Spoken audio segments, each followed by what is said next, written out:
Eu quero vos trazer uma recomendação que nós temos, evangélica, que a quem muito é dado, ou foi dado, muito será cobrado. E nós, na seara do Espiritismo, nós temos sim o Supremo Consolador. Porém, o Consolador, ele nos trazendo a boa instrução, nós não poderemos alegar no amanhã que nós não sabíamos, porque nós conhecemos, estamos dentro da boa instrução. Ai daquele que conhecer da verdade e não caminhar na verdade. Sofrerá muito, pagará caro. Não sei se vocês já têm o conhecimento a respeito dessa parábola, mas é uma parábola muito interessante e que fala sobre as 10 virgens. Em certa parábola, Jesus compara o reino dos céus a 10 virgens. Elas apanharam suas lâmpadas e saíram ao encontro do noivo. 5 delas eram descuidadas e 5 prudentes. As descuidadas não levaram azeite, mas apenas as lâmpadas. E aqui um parênteses, né, para que a gente possa compreender. Nós, nas nossas épocas atuais, nós temos a luz, a bênção da luz elétrica, mas na época de Jesus não havia luz elétrica. Então, se de alguma maneira queria iluminar a escuridão, precisava da lâmpada, não essa lâmpada que nós conhecemos, mas uma lâmpada que era feita de cerâmica e ela era alimentada por azeite, por óleo. E então, para ela poder ficar acesa, é necessário óleo, certo? Então, as prudentes trataram de levar o azeite, não somente a lâmpada. Como o noivo tardava para chegar, elas ficaram sonolentas e adormeceram. À meia-noite ouviu-se um grito: eis o noivo. Saíam todas ao seu encontro. Então elas se levantaram para preparar as lâmpadas. As descuidadas pediram às prudentes que lhes dessem azeite, pois suas lâmpadas estavam apagando. As prudentes responderam que não havia o bastante para todas e sugeriram que as outras fossem comprar o que necessitassem. Enquanto as descuidadas foram comprar o azeite, o noivo chegou. As noivas prudentes entraram com ele para as bodas e a porta foi fechada. Quando as outras virgens chegaram, clamaram para que a porta lhe fosse aberta. Porém, o noivo se negou, dizendo que não as conhecia. A recomendação final, portanto, é que se vigie, pois que não se sabe o dia e nem a hora em que o noivo chegará e que a porta se fechará. Nessa parábola, as virgens simbolizam as criaturas que procuram se resguardar das corrupções do mundo. Em paralelo com a nossa palestra de hoje, aqueles que se resguardam cumprindo o dever moral que possuem. As 5 descuidadas representam os que se preocupam apenas em se abastecer dos equívocos, das ilusões que a matéria nos traz. Acham que viver de forma disciplinada e austera basta para se assegurar o seu lugar no reino dos céus. Todavia, esquecem que a pureza deve ser complementada pela bondade. Porque o simbolismo do noivado, dos nubentes, é que a noiva ela está de branco, numa roupagem alva, pura, não é mesmo? Pureza sem bondade é como uma lamparina mal provida. E é o que acontece com alguns de nós, em que nós temos aquela desculpa de dizer assim: eu não faço mal para ninguém, tô tranquilo, mas também não faz nada de bom para ninguém. No meio da noite, ela não dá mais luz. A lamparina se apaga e deixa os seus portadores mergulhados nas trevas. Então foi o que aconteceu com as 5 virgens despreparadas. Já as virgens prudentes retratam os que cuidam de amealhar as denominadas virtudes ativas. Aqueles que buscam não só não fazer o mal ao outro, mas também aqueles que estão buscando serem caridosos de uma maneira ativa, verdadeiramente fazendo algo por alguém. Eles não se contentam, não se contentam em se abastecer desse ou daquele comportamento. Também tratam de amar e amparar o semelhante.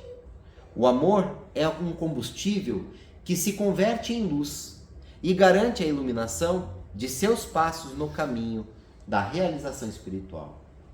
Nós temos que ser os espíritos espíritas ativos verdadeiramente.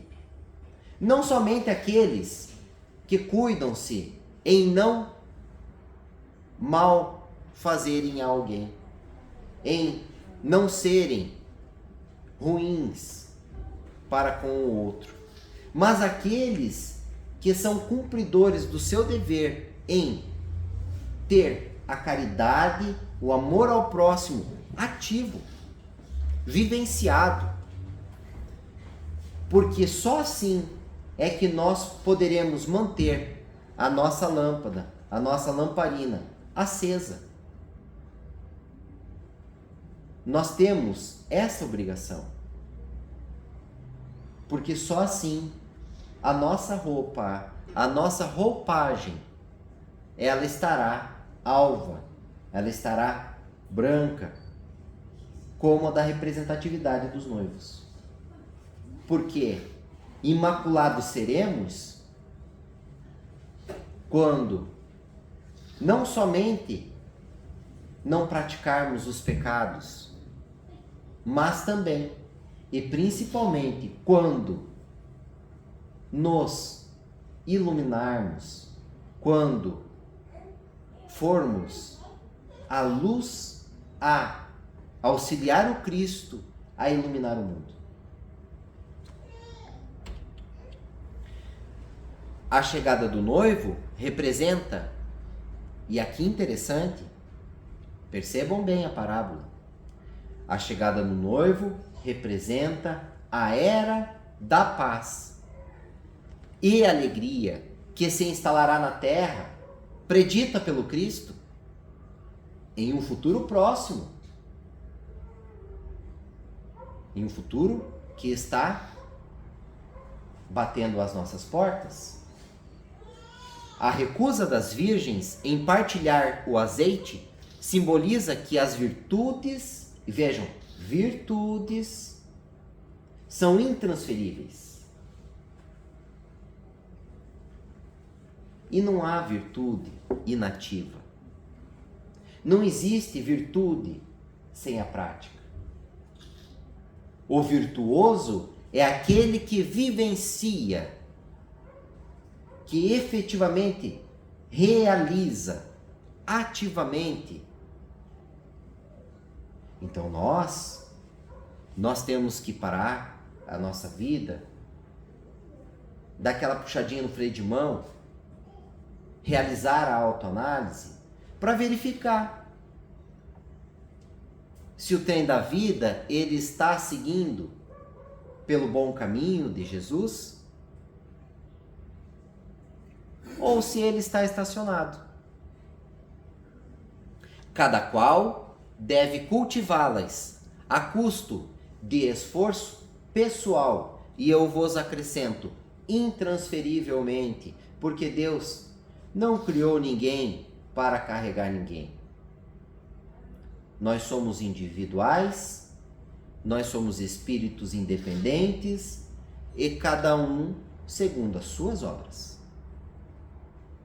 Ritos religiosos, dogmas, não vão suprir a bondade que cada um deve construir no seu próprio coração. A edificação, ela é personalíssima. É preciso vigiar, é preciso ter muita cautela, muito cuidado, trabalhar firme no próprio aperfeiçoamento para merecer recompensa, merecimento, recompensa. Então é preciso trabalhar firme no próprio aperfeiçoamento, no seu autoburilamento, para merecer reencarnar na Terra. Na era de paz que se avizinha. É uma conquista. É a gratificação que Deus vai nos conceder se, e como dizia um professor antigo, e somente se nós formos como as noivas preparadas.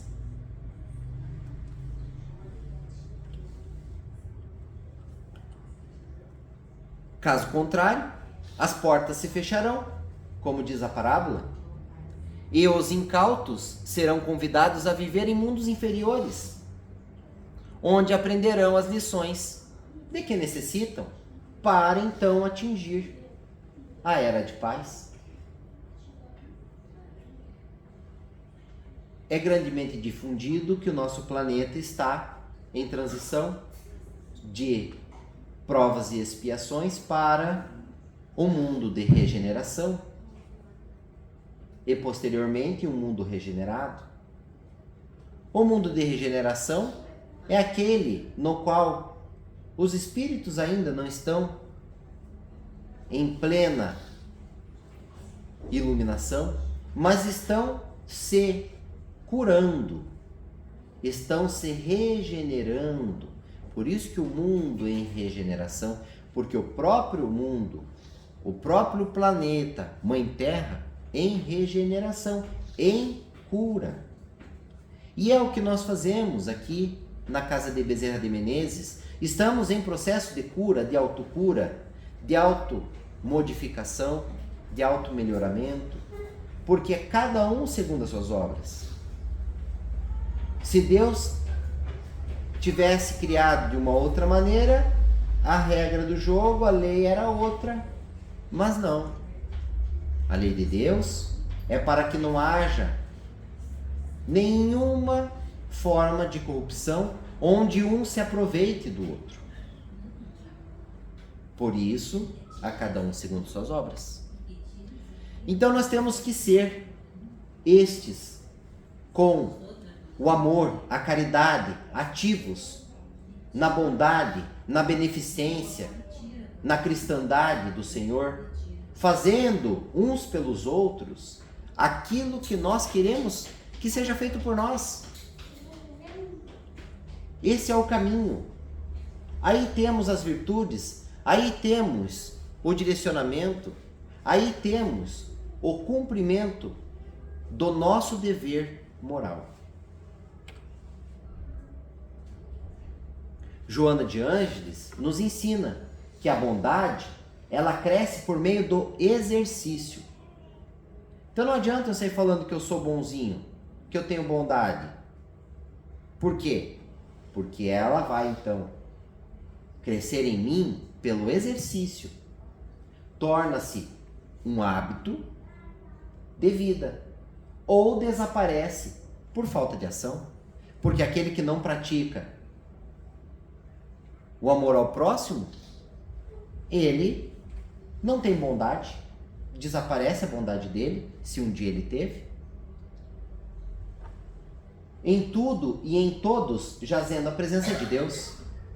É necessário saber descobrir neles a bondade que expressa a sua essência, a sua origem, igualmente presente em todas as vidas.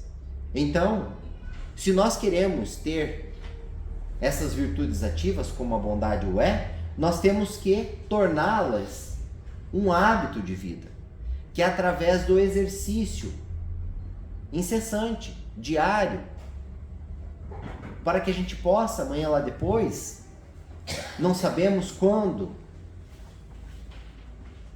o noivo chegará, ou o Senhor da vida dirá: venha para este outro lado da vida, porque seu tempo aí acabou, nesta reencarnação.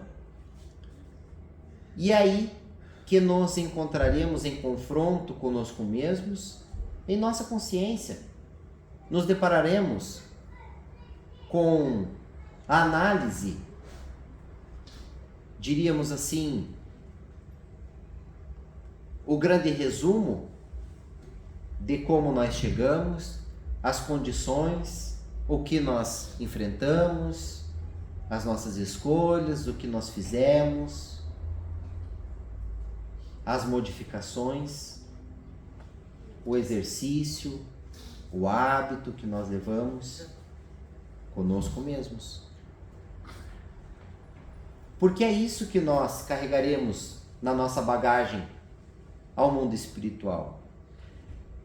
E se essa experiência diária que nós temos do fechar os olhos e não saber se vamos abrir no outro dia, porque o tempo a Deus pertence, e nós não sabemos quais são os desígnios do Pai para nós, a qualquer momento poderemos ser chamados a prestar contas, e aí que nós temos que pensar se nós, no momento, no instante seguinte ao chamamento, à prestação de contas, poderemos dizer: Senhor da vida, estou aqui, fiz o meu melhor, minhas imperfeições, minhas dificuldades, mas, olha, eu, apesar de tudo, tenho isso a apresentar ao Senhor, como um advogado de defesa, como aquele que, de alguma maneira, presta as boas contas a que foi chamado. Nós, os trabalhadores da última hora, assim nos denominamos porque somos chamados à seara do Cristo. Agora, será que nós realmente somos trabalhadores da última hora? Será que nós estamos aqui trabalhando? Porque começa por aí. O que a gente acaba vendo é muitos espíritas, muitos espíritas não cristãos e outros espíritas não trabalhadores furtando-se do seu dever a que foram chamados. Então, a responsabilidade que nós temos é muito grande, porque não basta, não passaremos na prestação de contas ao nosso Senhor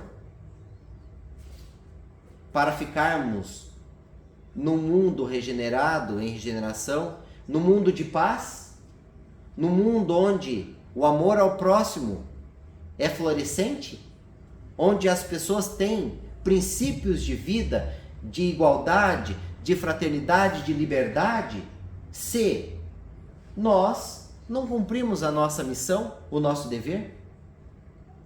E o Evangelho, segundo o Espiritismo, no capítulo 20, vem trazendo a nossa missão. Porque somos espíritas? Não praticantes ou praticantes? Diz o Evangelho: não escutais já o ruído da tempestade que há de arrebatar o velho mundo e abismar no nada o conjunto das iniquidades terrenas? Ah, bendizei o Senhor, Vós que haveis posto a vossa fé na sua soberana justiça e que novos apóstolos da crença, revelada pelas proféticas vozes superiores, ides pregar o novo dogma da reencarnação e da elevação dos espíritas, o novo princípio que todos conhecerão sobre a pluralidade das existências e da busca incessante da evolução dos espíritos, conforme tenham cumprido, bem ou mal, suas missões e suportado suas provas terrestres. Não mais vos assusteis, as línguas de fogo estão sobre as vossas cabeças, sobre todos nós. A mediunidade, ela está latente, ela está pulsando em todos nós. Eu sinto, vocês sentem, todos estamos vivenciando isso. Sois os escolhidos de Deus, ide e pregai a palavra divina. É chegada a hora em que deveis sacrificar a sua propagação aos vossos hábitos, os vossos trabalhos, as vossas ocupações fúteis. Isto por quê? Porque são incompatíveis. As modificações que nós temos que fazer são incompatíveis com o dia a dia social. Os vícios ainda que a nossa humanidade carrega, em contraponto com as ilusões da matéria. Ide e pregai, convosco estão os espíritos elevados, e estarão conosco em todos os momentos em que nós estaremos, ou em que nós estivermos praticando o bem ao próximo. Certamente falareis a criaturas que não quererão escutar a voz de Deus, porque essa voz os exorta incessantemente à abnegação, ao deixar os vossos vícios, ao deixar os maus hábitos, ao deixar as ilusões da matéria.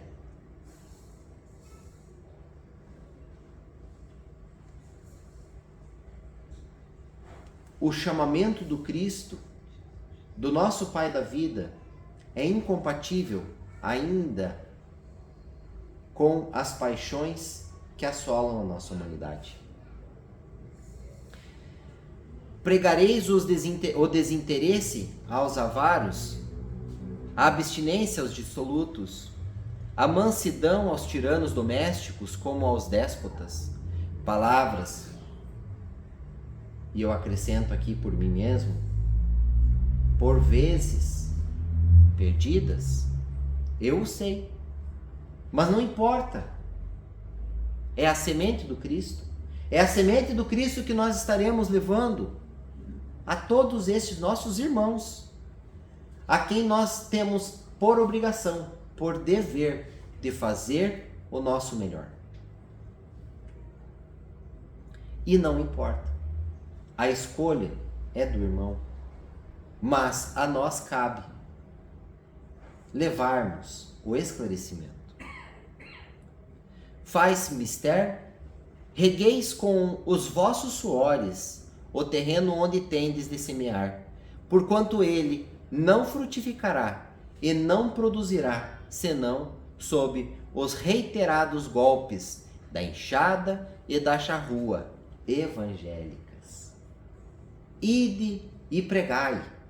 É o nosso dever, meus irmãos, como espíritas, é o nosso dever como aqueles que já alcançamos o conhecimento aprofundado do Cristo nessa terceira revelação. Ide e pregai.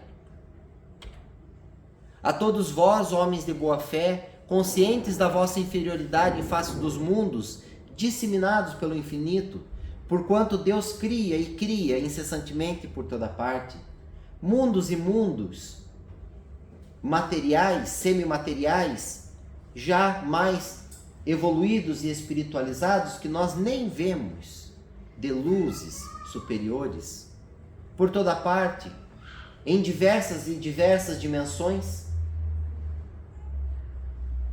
Lançai-vos em cruzada contra a injustiça e a iniquidade. Ide e proscrevei. Ide e falai contra os riscos da matéria, das ilusões da matéria, a esse culto ao bezerro de ouro, que cada dia mais se alastra. Ide, Deus vos guia. Homens simples como nós, e muito ignorantes, vossas línguas se soltarão e falareis como nenhum orador fala. Ide e pregai. Que as populações atentas recolherão ditosas as vossas palavras de consolação, de fraternidade, de esperança e de paz. Nós aqui, nos atendimentos sociais, falamos com aqueles que estão mudando de pátria, que estão chegando, como fora dito pelo Cristo, venezuelanos,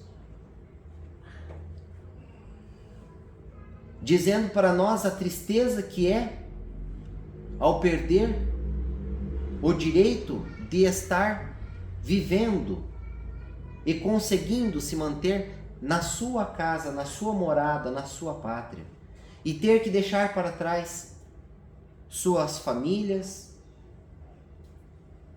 deixar para trás seus trabalhos, suas profissões, porque não há condições de sobrevivência em suas pátrias. Ah, meus irmãos,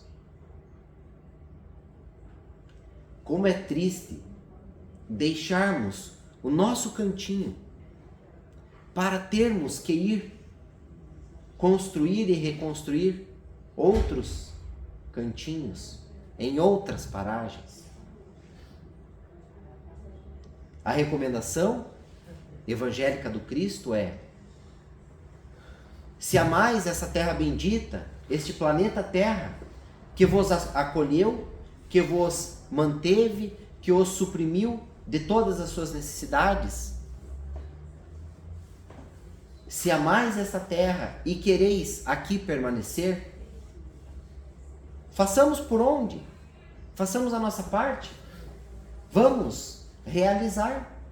Vamos cumprir os ensinamentos do Cristo, Senhor das estrelas, e de Deus Pai da vida. Vamos cumprir com o nosso dever moral.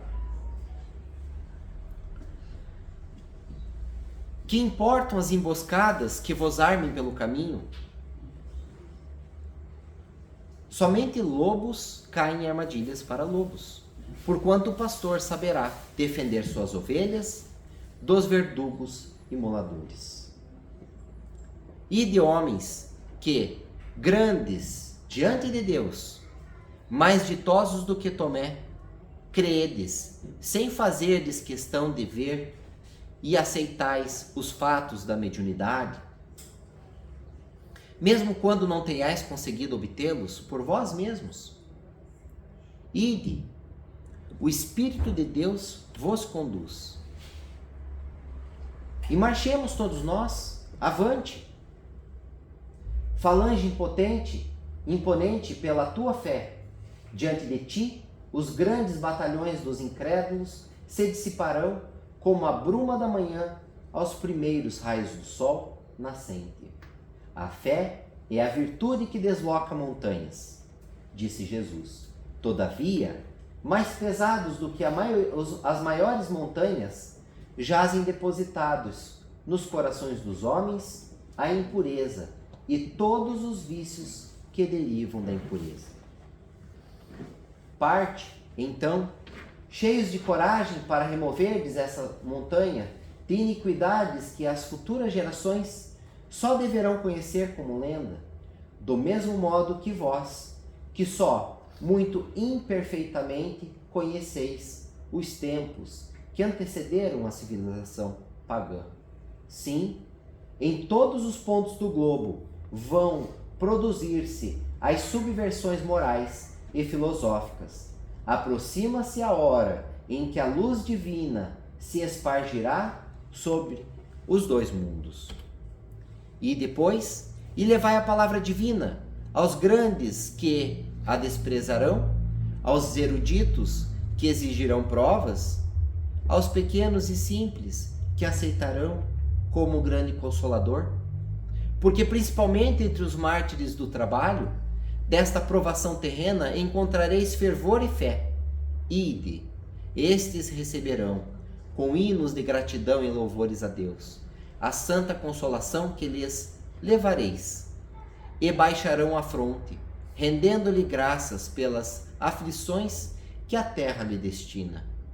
Arme-se a vossa falange de decisão e coragem, e mãos à obra. A charrua está pronta, e a terra espera. Arai. Ide agradecer a Deus a gloriosa tarefa que Ele vos confiou. Mas, atenção, atenção, meus irmãos, meus colegas de religião, atenção. Entre os chamados para o Espiritismo, muitos se transviarão, e que não sejamos nós a transviarmos o caminho reto.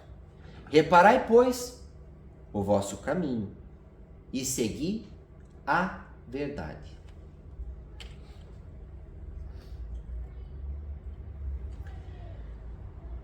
E a grande pergunta que todos nós sabemos dentro do Espiritismo: entre os chamados para o Espiritismo, muitos se transviaram.